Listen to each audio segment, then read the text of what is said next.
How to download music from YouTube as MP3. Hello everyone, I am Bishata and welcome to our channel. Now let's get right into the tutorial. Firstly, go ahead and open YouTube on your device and make sure that you are signed in. Now, tap on your profile icon on the top right of your screen and then tap on the YouTube Studio option in the menu that appears.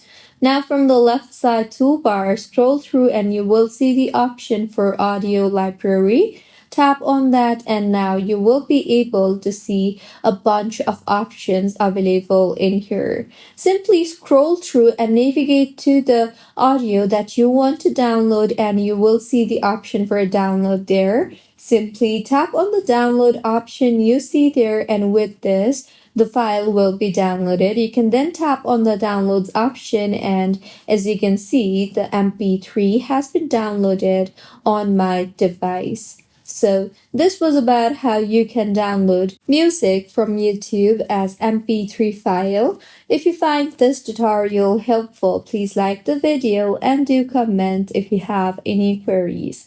Also, do subscribe to our channel for more helpful tutorials like this. See you on the next